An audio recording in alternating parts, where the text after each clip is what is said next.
Apakah ada hadis atau ayat Quran yang melarang anak-anak ke masjid sholat? Karena setiap dengar azan, anak saya yang bungsu selalu nangis minta ikut ke masjid. Nabi lama sujud sampai makmum di belakang heran, ini wahyu kok turun pas sujud.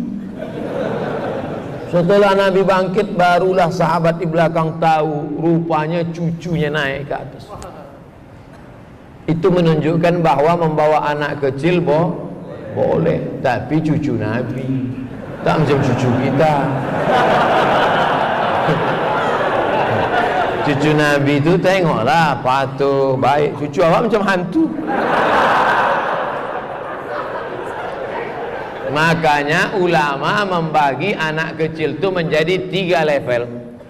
Anak kecil itu menjadi 3 level. Pertama namanya sobi. Apa namanya? Sobi. Di atas sobi itu namanya mumayyiz.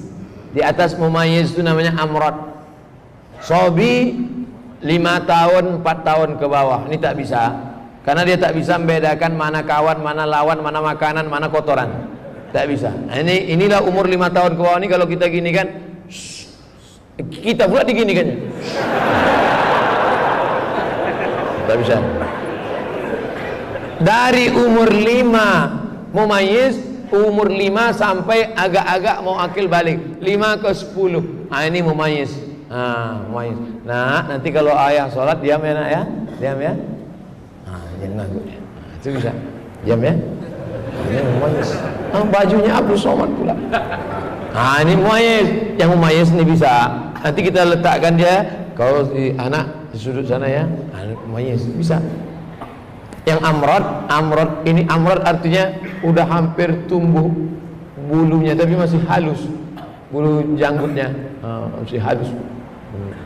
Ini anak-anak orang Arab itu tak macam kita. Orang kita kadang digosok pakai kemiri pun tak tumbuh-tumbuh. Dia udah hampir halus. Pertama akil balik. Adapun yang kecil tadi memang tidak, karena itu nanti na'udzubillah kita letakkan dia di samping kita. Dia pakai pampers, tiba-tiba dia buang air, itu putus sholat. Kalau kita letakkan di tepi sana, dikacaunya pula bapak tu sebelah. Bapak tu sholat, dia pegang-pegang yang jari kecil bapak tu. Bapak tu silap isi pala. Masalah. Jadi yang bisa kita bawa tadi adalah yang mumayyiz.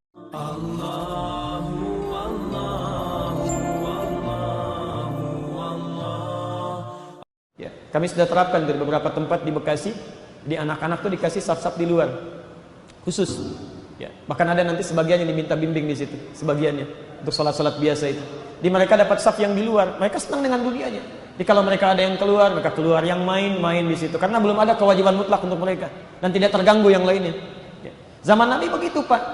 Atau orang tuanya berperan, ada yang gak bisa ditinggalkan dibawa, cuman orang tuanya berperan. Makanya zaman Nabi banyak orang tua bawa anaknya ke masjid. Yang laki-laki sholat, cuman di rumah diajarin dulu, diajarin, disesuaikan, usia cukup dibawa, didampingi di situ, diajarkan fikih masjid yang ringan-ringan. Saat orang belum datang ke masjid, diajak ke masjid, perkenalkan dengan masjid. Anaknya suruh jalan, dilihat kaki mana yang dilangkahkan, kalau kiri diminta diulangi. Jadi begitu dia sudah ke masjid dalam proses yang formal, dia sudah ngerti. Nah orang tua sekarang kadang-kadang suka agak berubah. Kamu ini rame aja di rumah, main sana ke masjid, main ke masjid, makanya anaknya main di masjid. Karena disuruh main. Maka ini barangkali lebih kepada tugas DKM di sini untuk merapikan, tapi juga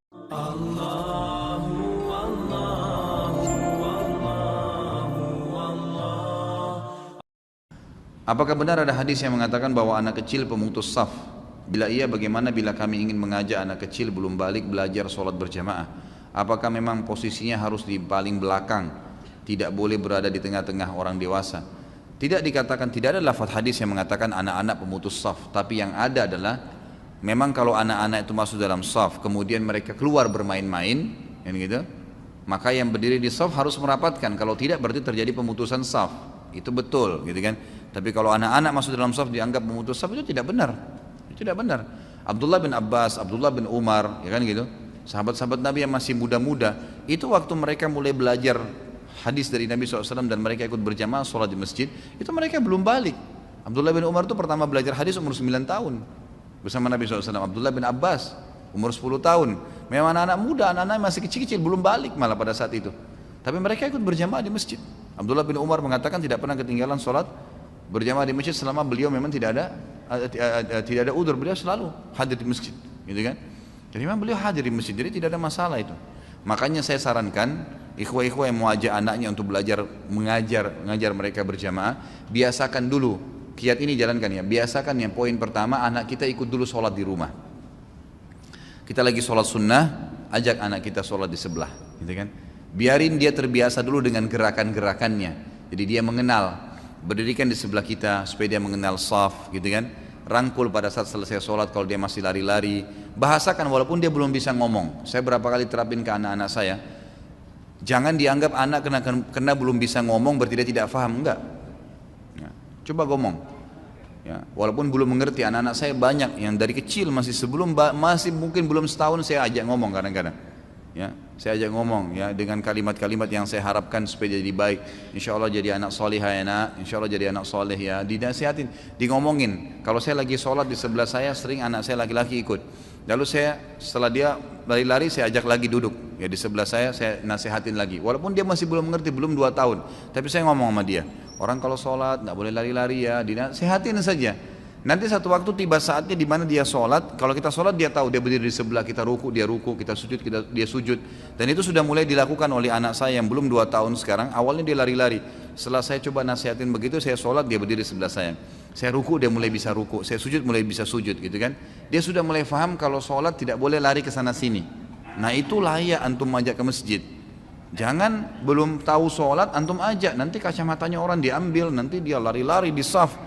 Kan gitu, jadi masalah. Lebih baik jangan, gitu kan? Jadi jangan sampai niat baik itu malah terganggu karena kita belum menerapkan kiat-kiatnya. Jadi pertama, didik dulu dia dengan masalah sholat, gitu kan? Biasakan anda sholat berjamaah dengan dia. Sambil yang kedua dinasehatin, diingatkan, ngomong saja. Ya, insya Allah akan Allah sampaikan ke dia.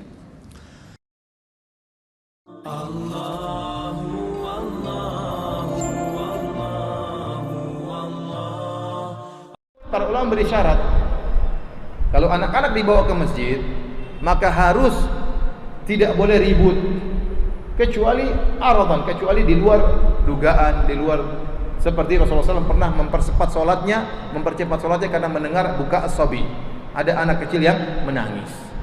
Itu menunjukkan anak kecil dibawa di masjid, sampai Nabi mempercepat sholatnya gara-gara ada anak yang menangis.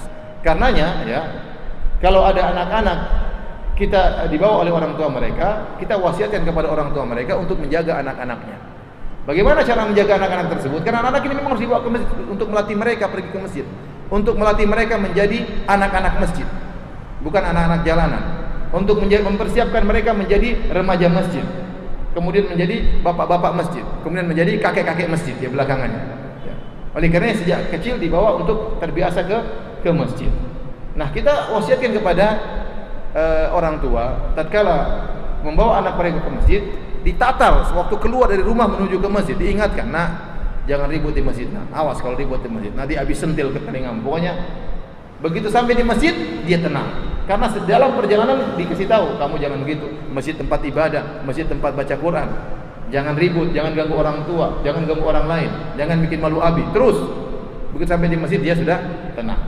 Kemudian sampai di masjid kita suruh dia sholat sunnah. Kemudian waktu dia sholat di samping kita, jangan bikin saf di belakang. Ini banyak kesalahan sebagian imam.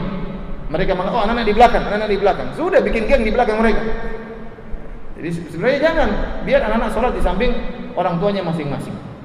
Karena kalau sudah dua anak berdempetan sudah, ya pasti ngobrol sendiri, ya pasti ngobrol sendiri. Ya. Makanya masing-masing anak-anak di samping walinya, ya samping walinya. Ya. Dan ini dalam rangka mendidik anak-anak untuk sholat. Bahkan sebagian ulama seperti Syekh Muhammad bin Shalih Al-Utsaimin mengatakan, kalau anak-anak ternyata sudah berada di saf pertama, maka tidak boleh dimundurkan. Kamu anak kecil di belakang, tidak boleh. Ya kecuali pas di belakang imam lain cerita. Kalau di belakang imam kan harus ada yang pandai, yang ngerti tentang fikih imam, yang menegur imam kalau salah. Anak-anak jangan di situ. Tapi kalau samping kanan, samping kiri, saf depan, maka tidak boleh dimundurkan. Karena mereka lebih punya hak utama mereka yang lebih duluan sampai di tempat tersebut, maka kamu enak saja datang merambat kemudian suruh mereka mundur. Khawatirnya anak-anak tersebut jengkel, tidak mau lagi ke masjid, atau dendam sama orang yang suruh dia mundur. Ini mudaratnya besar. Oleh katanya anak-anak kalau sudah sampai saf pertama, sebelah kanan, sebelah kiri, biarkan saja, tapi walinya, orang tuanya harus berusaha menemaninya agar dia tidak ribut. Tapi kalau ada anak yang dikenal bandel, datang ke masjid selalu ribut, teriak-teriak, main karate-karatein di masjid, maka ini tidak boleh dibawa ke masjid, karena kemaslahatan umum lebih diutamakan. Memang orang tuanya ingin dia dapat maslahat supaya senang dengan masjid, tapi dia membuat kegaduhan. Kalau ada anak dikenal suka bikin gaduh, maka anak ini tolong disampaikan kepada orang tuanya, tolong jangan dibawa. Kenapa? Karena dia teriak-teriak tatkala imam sedang sholat, orang-orang sedang khusyuk, kemudian anak ini pun ribut, maka tidak diperbolehkan.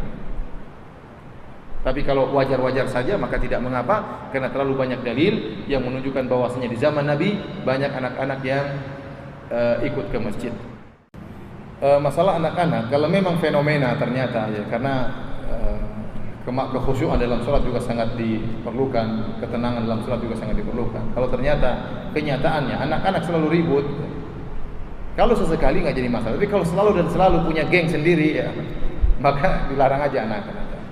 Atau kita kasih pengumuman di luar, boleh bawa anak-anak, harap orang tuanya menjaga. Kalau tidak maka tidak perlu. Jadi dia waktu baca pengumuman dia merasa punya tanggung jawab. Mungkin kita buat seperti itu. Kalau mohon maaf kalau anak Anda tidak bisa diberitahu, tolong jangan dibawa. Jadi dia ada apa? Nanti kalau terjadi keributan, mungkin kita bisa tahu anak siapa yang ribut, kita panggil orang tuanya kasih tahu. Kalau sekali mungkin tidak apa-apa. Tapi kalau berulang-ulang kita kasih tahu, karena kemaslahatan jamaah lebih diutamakan.